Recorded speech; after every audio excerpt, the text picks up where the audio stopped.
Welcome to the HR Uprising podcast.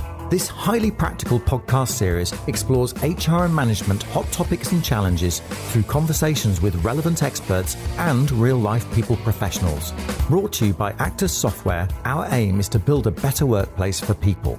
The HR Uprising is about collaborating and supporting each other to build the confidence and skills to rise up to each challenge and deliver real, lasting business value. You can find out more at hruprising.com or join our LinkedIn community. Now introducing your host, chartered psychologist, best-selling author, entrepreneur and speaker, Lucinda. So I thought I'd jump on and introduce this week's episode, and hopefully you enjoyed our 100th episode last week with the fantastic Dave Ulrich, and this week is just as good. I am really fortunate to follow up this succession of amazing guests with Michelle Parry-Slater. And I'll tell you what, Michelle is an absolute authority in the world of learning and development. And these strange times we've been in, we are all learning so much, aren't we? Yet many of you, I know as listeners, may not feel confident that you are a learning and development expert. Maybe that's just a hat that you have to wear. And if that is the case, then this is the episode for you, where we are looking to demystify learning and development, to consider how we can all support our organisations in being a learning organisation, and support in designing learning strategies, even if that's not our number one skill set. So I hope you'll enjoy this episode with Michelle Parry-Slater.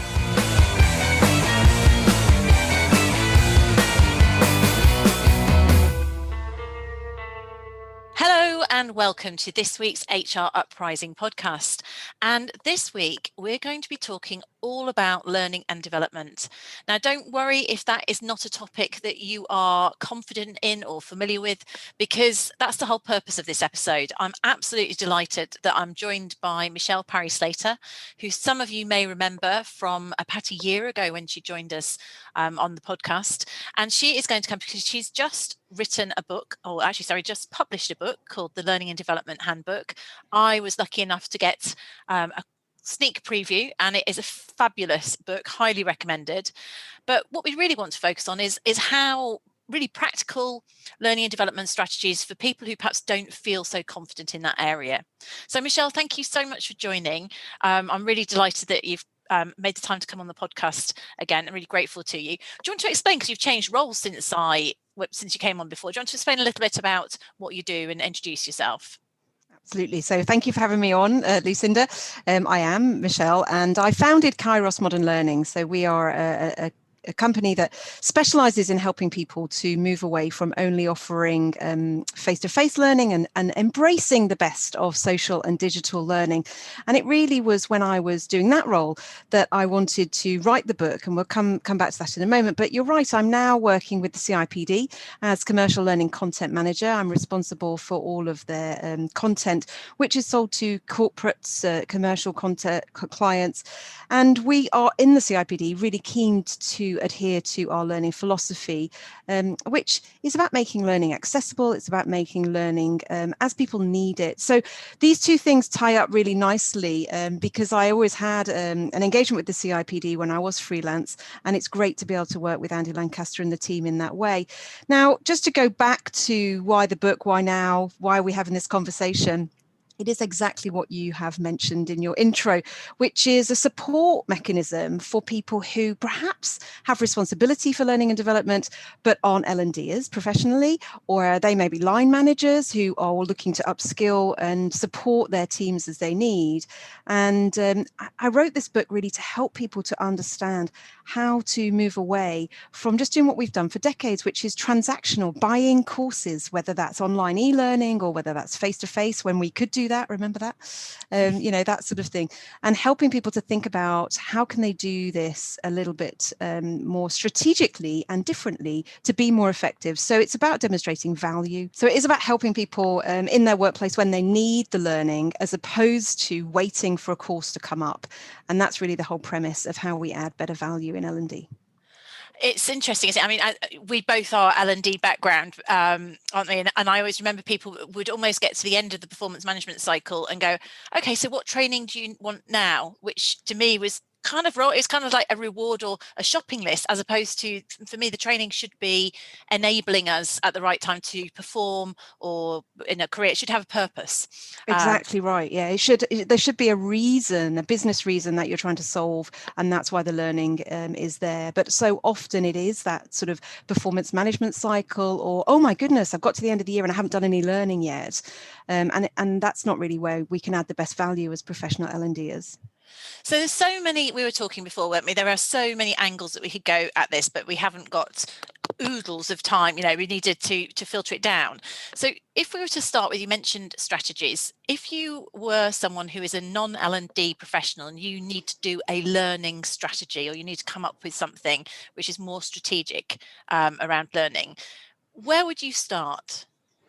Easy one for me. Start with the business strategy. There shouldn't be a separate L&D strategy, in the same way as I don't think there should be a separate HR strategy. It all just spills out what is it that your business is trying to aim for, and go there.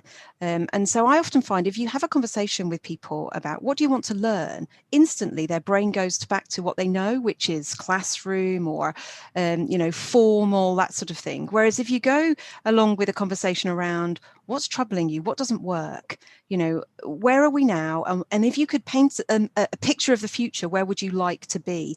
And it's at that place that we can plug in great learning. And until you realize what people's future view is, what's the strategy that they're aiming towards in their business, you can start also talking in their language. So if their strategy, for example, is we want to, raise our customer profile or get 100,000 more customers, you're instantly in a frame of mind which is about supporting that growth. And so you need to be looking at L&D solutions that will support people to be able to grow their business. Alternatively, you might have a strategy which is expand overseas. So suddenly the L&D solutions would be around that sort of thing. Is this language capabilities? Is this systems capabilities? And that's what you would be looking for. So I would definitely start with the business strategy and what is it that you're trying to make. So therefore, you're finding out the strategy and therefore what the problems are, the challenges that people Exactly. have got. And then you're much more likely to come up with something which is a fit for purpose and comprehensive. And I guess then that links into something you're going to deliver greater value to the organisation. If it is something that's to actually provide greater impact. Yeah, absolutely that. And what impact you're trying to make. So, back in the day, and I talk about this example in the book, I often talk about this, Bob, my sales guy, Bob. And the idea is there that, the sales director will come to you and say, Bob needs to go on a Salesforce course even. And that's very typical, isn't it? At the end of a performance cycle, you've had a chat, the director's had a chat with Bob. What do you need to do? Oh yeah, I've been on a course this year. Tick box. And it should never be about that. It should be, why does Bob need to go on a Salesforce course? Keep saying the wrong word today. Why does he need to be in that space? And if we start asking that question as an L&D person or as a HR person who's got responsibility for L&D, we get much more clear on what it is that we're trying to help Bob with. Now, in the old days of transactional learning and development, here is a suite of courses out of my course catalogue. Which one would you like to go on? And we would have been doing our job. But actually, the whole reason that I've written the book is because we need to challenge ourselves to do our job better. We need to challenge ourselves to stop just offering a suite of courses to Bob and say, come on, Bob, what have you done already? Tell me why this isn't working for you. What are the problems that you're trying to solve by going on yet another program? And then we've got a direct measure. So, Bob tells us he wants to close more deals. He's really great at all the networking. He's great at all of the general, sales lead stuff at the beginning. But actually, the most important part, shutting down that customer to say yes, that's where he has the difficulty. Now, instantly, we've got the opportunity to add a solution that will work for him. And we've got a measure. How many do you close now? 3 out of 10. How many do you want to close? 8 out of 10. Great. If we can help you move up 5, then we've demonstrated our value in learning and development. Whereas we could have just ticked the box, sent him on a course. We've done our job. Our KPI is probably a number of learning hours that year. And we're doing a great job, but are we? And so it's, how do we move from doing that transactional stuff, ticking the box that might be our KPI, to really challenging ourselves to do something that's adding value to an impact to the bottom line of the business. And I'd like to come back to the value thing later, I think, actually, but there's so many angles we can go out on this. I think that, though, if we were first of all you've talked about traditional learning, so let's go back to the fact that we've got people here who are not L&D professionals, so the likelihood is that we're not at the forefront of what's new. So we know training courses and we know e-learning. So what other things should people be thinking about, or have you got any sort of practical tips for people who aren't so confident in this area as to how to think more broadly? I think the first way of thinking about it is, what do you do in your private life? So if you consider, you want to buy a new car, or you want to move house or get married, or anything we do in our private life, learn a new language, learn a musical instrument, you don't go and look at a course catalogue necessarily. You don't, necessarily go on an e-learning program. We are incredibly adept as human beings, and we've demonstrated this throughout 2020 and into 2021 about using our network, about going online, and how many people have actually YouTubed a video to watch, how to change this filter in their fridge, or fix a window in their car, or whatever it might be. We have these skills in our private lives.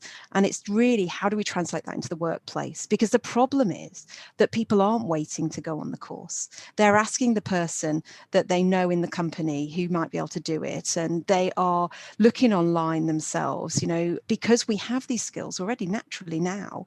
We do have these skills. So it's really, when we say embracing the best of digital and social learning, it's bringing that to the fore and allowing that to happen. Now, one of the things that I really recommend people do is consider the environment, permission, and culture in an organization. And what do I mean by that? Well, if we were to just suddenly say, okay, look on YouTube, go and watch TED Talks, that might be one way forward to embrace a digital or a social learning environment, but is it practical? Do people have the technology? What if you're in a retail environment or a factory-based environment? It's not practical to just say you're allowed to watch YouTube videos. Well, what videos? So there's different skills come to the fore. We need to curate good content. We need to say, this is a good thing for you to watch, but we also need to think about, how are we going to do that? What's the environment that they might be able to do that in? Have they got the hardware? Maybe we need to set up a room in a factory where, once a month people come into and they go online. We really need to consider that environment. That spills into permission, because the permission piece is where we may think it's implied. We may share great curated content with our employees, with our staff and colleagues, but actually, are they allowed to watch it? How much time in the week are we buying into that? Do we need to actually have a conversation with management to say, please be explicit that it is part of your job to be responsible for your own learning and your own development, and we're going to give you a load of resources, but you have our blessing. We want to hear from you about what it is that you're learning. This is why it feeds into culture. So be that company culture or learning culture. And what tends to go a little bit awry when people implement a wider offering in learning and development than just go on a course or here's some e-learning, is that they forget these foundational sort of building blocks, if you like, need to be addressed prior to actually, changing the way of doing things around here, so to speak. There may be other things which are unique to your setting. So it may be in a healthcare setting, or it may be in, like I say, a factory setting, that other things need to come into play. But really digging into, how are we enabling people to learn? And are we enabling people to learn in a way that both suits them, but also suits the company and the drivers that we have within our organization? So very often it's just a case of getting senior stakeholder sponsorship and sharing that amongst the organization, so that, that it's perfectly normal that the CEO might, what have you learned this week? being built into an ordinary team meeting, the CEO wandering by and saying, great, I'm glad to see that you're learning. Tell me how that's impacted your day, your relationship with clients, whatever it might be. So you can see how, tying into the reasons why, when we were just having our sort of chat about Bob, Bob wants to close more deals. Great, that impacts the bottom line. How are we going to help Bob to do that? Well, we're going to help Bob to do that by perhaps getting him a really great mentor of somebody who closes deals, and tying those things up together, that he has permission to have those conversations. I want to see you meeting your mentor on a weekly basis, Bob. That should be the sort of thing that's coming out of the sales director's mouth to Bob. Does that make sense? Yeah, absolutely. And I think it's really key, the whole cultural aspect of the role of the sponsors or the line managers in terms of enabling it or not. And actually, in the role that we might be in an HR or L&D role, we can only, we have to be mindful of whatever that is. I mean, I was thinking also in terms of well-being, one of the things I quite often say is being very clear to make sure that line managers are overt about the fact that, we only have about 6 hours of light a day, maybe a slight exaggeration. Tell people to get away from their desk in the middle of the day during daylight type thing. The same thing, feel you have got permission to learn and be explicit about it. And I love the whole thing about senior managers demonstrating this and walking their talk in terms of it. So how can you encourage them to do that? Maybe they don't realize this, but having that awareness. Some of the challenges that often senior managers get involved in learning when it's compliance, and they have to actually prove that. And that's absolutely fine. And I totally understand that. But it's a very, very clear difference between what's information and what is education in this context. And in the book, one of the chapters is about how we differentiate that and how we support the information sharing and the why. And perhaps we need more understanding of why compliance training is so important. And once people understand, it's not just sit here, click through the slides in an e-learning and then do the quiz at the end. It actually has impact and meaning. Then people buy into it a lot more, and that's where senior managers can really help, because they're very interested in being compliant and helping to understand the consequences of not being compliant. And I think that's the problem is that often that's what gives, say, e-learning or something a bad name, because the only time people ever do it is because they've got to go through. And I think e-learning has changed quite dramatically since the days when I remember 20 years ago, of that sort of the paints and quiz at the end. The painful stuff. There is so much more now in terms of learning online that people can do, and obviously, as we know, we've got virtual courses that people can run, and it's huge amounts of content that's out there. I guess one of the things that occurs to me, that it's also about encouraging line managers to have the skills to coach people to think about what they need to learn or want to learn, to have that clarity. Because going back to your analogy earlier about in your social life, you go and ask people, or you hear about things, you're sort of incidental learning because you choose to or want to.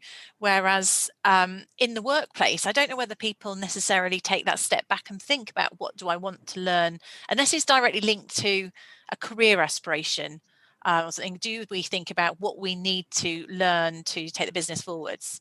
It's one of the reasons why I don't advocate for using learning language. Don't ask that question, what do you want to learn? Ask that question about what do you want to do in the organization? What is it that you're trying to solve in terms of the problem? Talk to me about what the future looks like, and sort of come in at that angle, because people are very happy to talk about their own development within the context of their job, but as soon as you ask them to articulate it in learning language, it becomes very difficult for them to actually do that outside of a frame of reference than they already have. And why wouldn't people have a frame of reference which involves classroom? Because that's the way we're schooled through. We may find in coming years, people coming into the workplace who've gone through homeschooling like we're dealing with now, talk about learning and development in the workplace in a very different way, and that would be great, because their frame of reference is different. But as we currently stand, if you were to go and ask someone, what do you want to learn for your job, how would you expect them to challenge you other than I'd like to go on a course for time management? It's just a totally different approach to the language and the discussion. It's more around what is it that you're trying to achieve in your role. And for the person who's supporting with the learning and development to then plug in and go, would this be useful to you? I've got some curated resources around this? Would that help you solve that problem?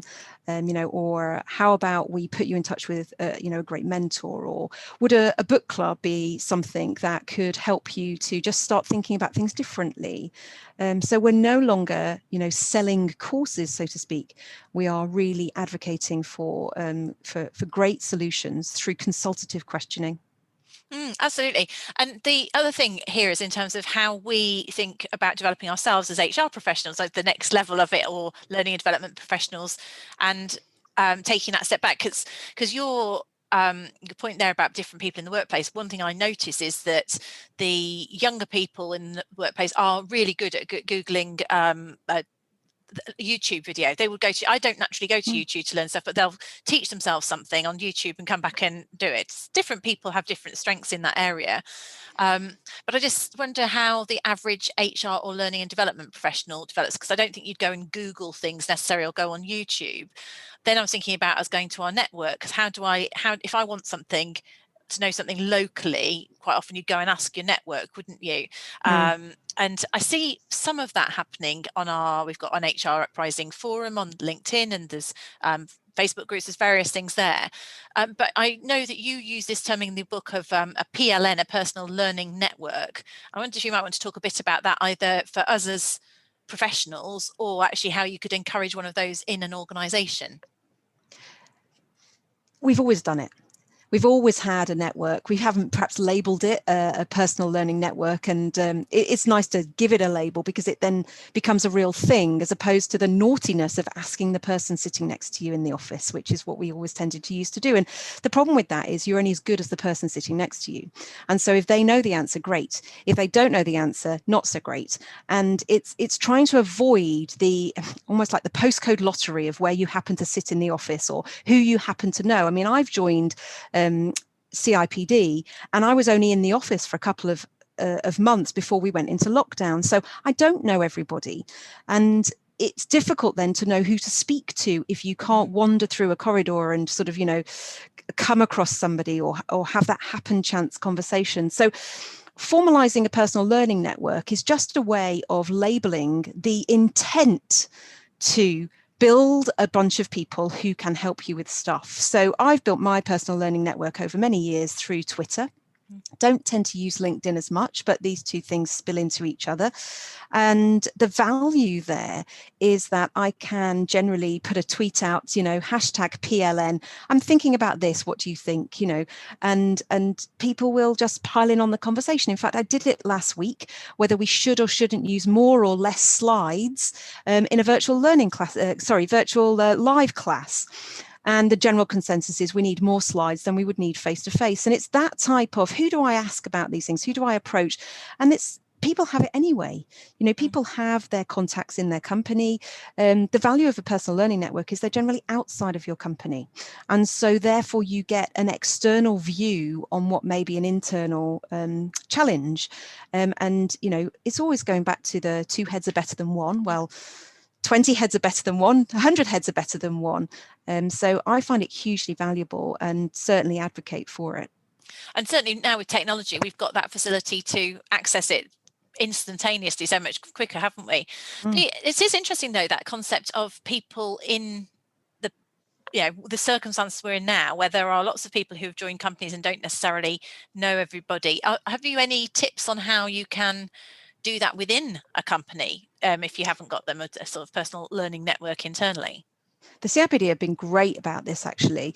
We certainly have, we call it Team at 3. We started out with Tea at 3, where we just had sort of quizzes and got to know each other that way. But now it's formalized a little bit more, and the team comes together on a daily basis.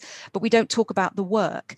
We talk around the work, and we talk about things that are important. So certainly this year, the theme has been how we support each other with well-being, how we enable each other to, live our lockdown lives productively, that sort of thing. So regular coming together is really useful. The social aspect, that what's lost is that coffee chat, that serendipitous chat. So we have serendipitous meetings in that we just call somebody on a Monday at 3:00. We call whoever in the team and just chat for half an hour.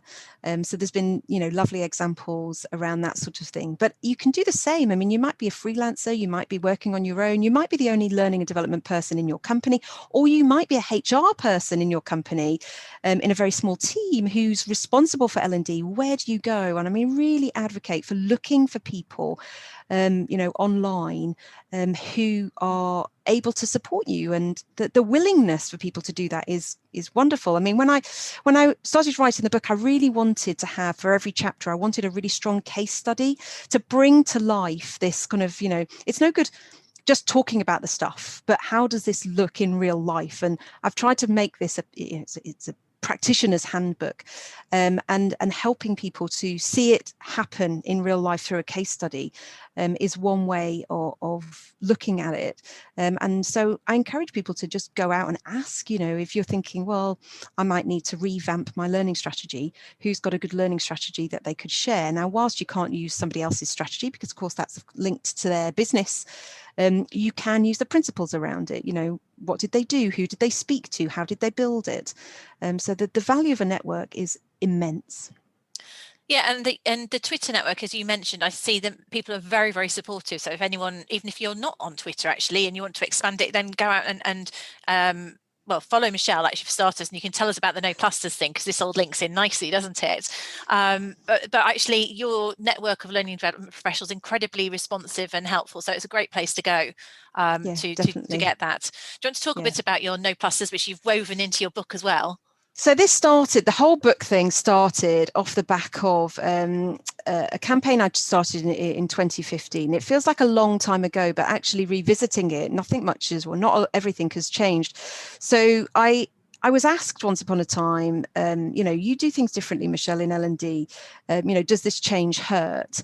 And I'm like, no, not really. And they said, oh, you don't need a plaster then. And it sparked the thinking in my mind that this is what we do all the time when we are looking to change things. We might just stick a plaster over something.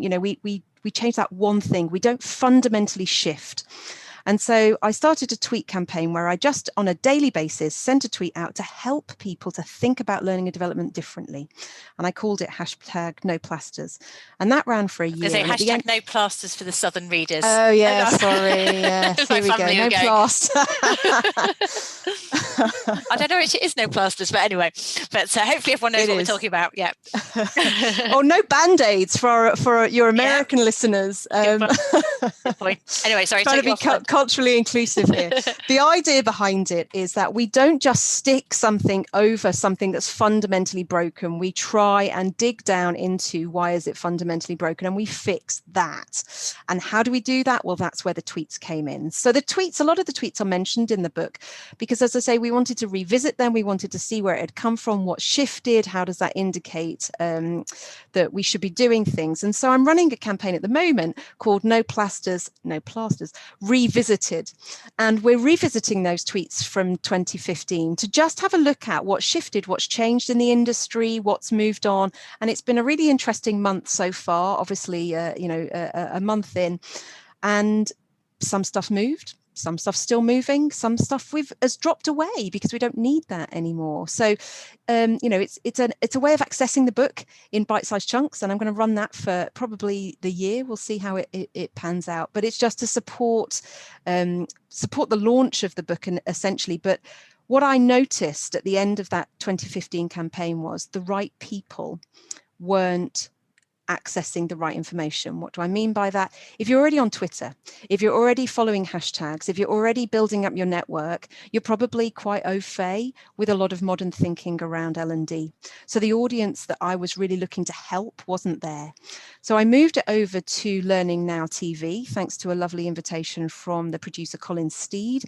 And we still run periodically interviews on Learning Now TV to support people to think differently in learning and development. And if you are not familiar with Learning Now TV, do go and check it out, learningnow.tv, because all the interviews are historically recorded on there, not just mine, but everybody's. You've got, Robin Hoyle on there, you've got Nigel Payne's interviews, you've got loads and loads of interviews, Kate Graham's on there as well. So we've done that for a long time. And again, it's about reaching another audience. And then the book idea really was just to reach other people, because, of course, people who are transactional learning development or perhaps not in learning development, there might be line managers, there might be HR professionals, they wouldn't necessarily go to these other spaces.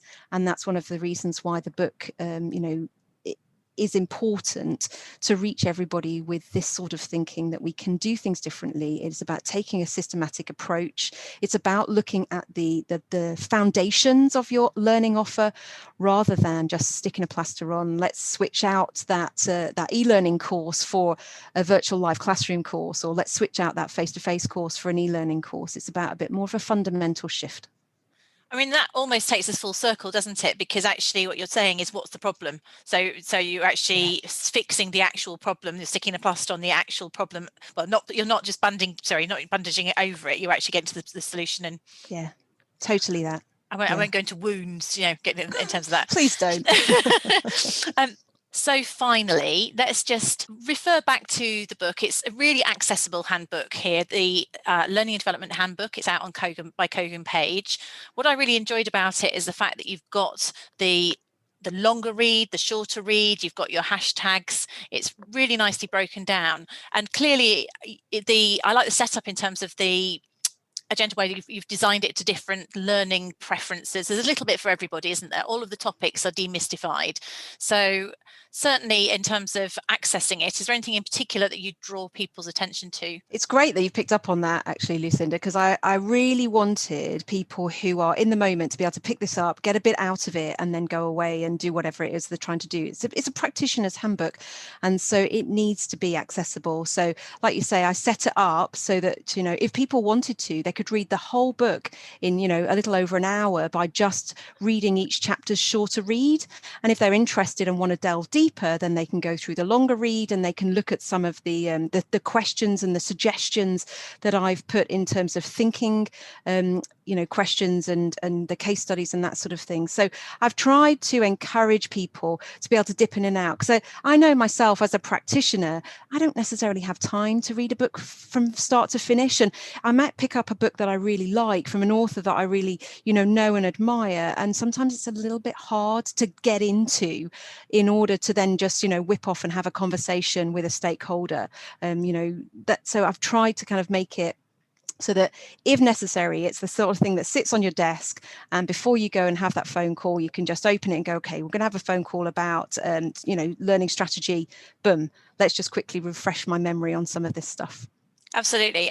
There's a really nice table for the readers there. That was the thing I was looking at. And if you went, actually, someone's talking to me about social learning, what on earth is that? You could go and have a quick look at that and feel a little bit more confident about that conversation and better prepared for it. Absolutely. Fantastic. Thank you so much for joining, Michelle. Great to have you on the podcast. Thank you for listening to the HR Uprising, proudly brought to you by Actus Software, the joined-up performance and talent management solution. You can access links to any of the information or resources mentioned in the show via the podcast page at www.hruprising.com. If you like what we do, please subscribe, tell your colleagues, and leave a review. Thank you for listening to the HR Uprising.